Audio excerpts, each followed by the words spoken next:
Hello, St. Louis, and welcome to OnSTL.com. Today's segment brought to you by Abusi Micheli Insurance, continuously working to provide the individual coverage you require. They also handle commercial life and health insurance. Contact Tina Micheli at 314-832-6667. You know, Joyce, somebody asked me recently why so many films are made in Alton, Illinois. Why? Well, there's a couple of reasons for that, and one is sitting right with us right now. Brian John is here, I film love director. Alton. I do too. Yeah, You grew up in are you it. born and raised there? I was born in Alton. I actually grew up in Collinsville, but then spent a lot of time. My whole family's from the Alton area. Now, Brian, you've made several films. In fact, you've been at Sundance with your first film, right? Yeah, If not Steel City. more. But let's get this out of the way. There's a reason films are shot over there more than over here, isn't there? Isn't it a tax thing?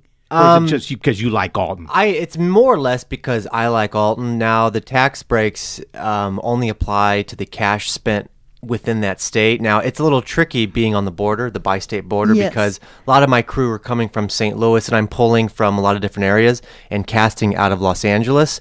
So, unfortunately, I haven't spent enough money in one particular state to take advantage of a tax incentive. Now, I know this is going to just burn people to hear you're casting out of Los Angeles because there's so much talent here in St. Louis. Why are you doing that? Well, I cast out of St. Louis too, actually, as much as I can. And it's funny you bring that up because I'm a big, advocate of Midwest arts and supporting the arts. And I'm probably most likely going to cast my lead actor out of Chicago, which I think, it's not St. Louis, but, It's closer than L.A. it's closer than L.A. And You cast where you need to you're putting a piece of art together, Right. and you should have the entire world at your beck and Well, you call do. for I just, talent, you know, right? Well, not my beck and call, because it's more or less you have to look at where the talent pools are located. And while St. Louis has its own niche talent pool, and I've worked with a lot of the same actors from this area in my work.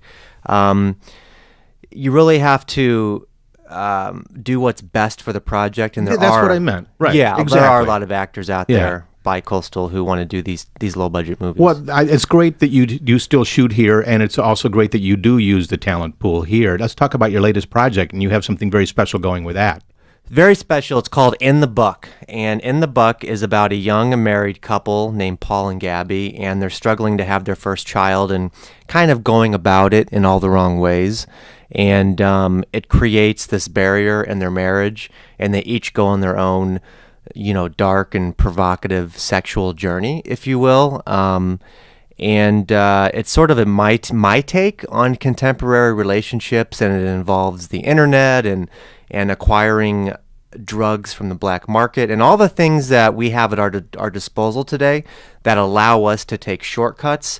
But whenever we take those shortcuts in our lives, personal lives, there's a price to pay. Are you the writer and producer and director? Yeah, Or I do you write, that? direct, Okay. edit, produce. everything. I'm pretty well. I have to when it comes time to it. I rely on a lot of people because it's a collaborative art form. Right. But as far as getting the project started and off the ground, and planting all the seeds to get the film done, that's all falls on my shoulders. Now, you used John Hurt in Steel City. Yeah. Did you write with him in mind? Yeah, because he and I did a short film back in 2002 when I was very young, and he and I developed a relationship. So I wrote that part of Steel City for him, thinking whenever it came together, he would definitely come on board. That's great. Now, within the Buck, you're raising money in a very different way. Well, many more people are doing that now than ever Correct. before, but Yeah. you're using Kickstarter.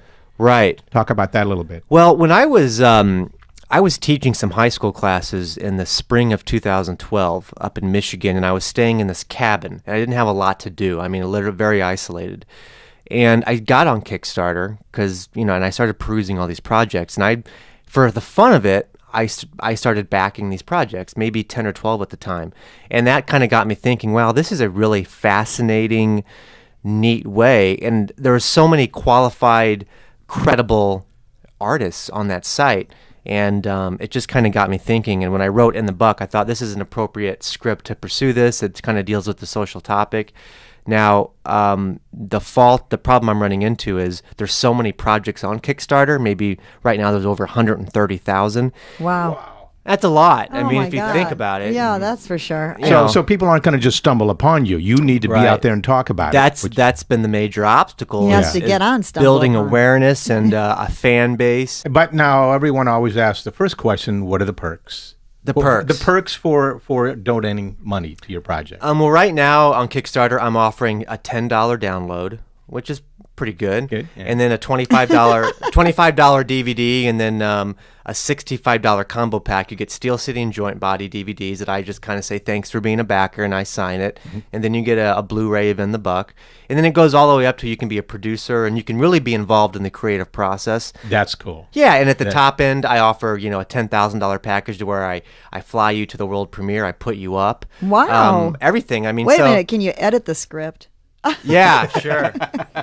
You can sit in on, but it's like an all access. You can be a part of it. They can look at, they have an all access thing. They can Yeah. meet the cast and crew and be around, and it's an experience that 5 or 7 years ago, you couldn't Wasn't available. You couldn't sell on the internet. Exactly. Now, what is the deadline and how much you trying to raise? Trying to raise 75,000. I've got a little over 20,000 now, so still a long ways to go. I have 8 days, and a lot of these campaigns build up a lot of momentum in the final days.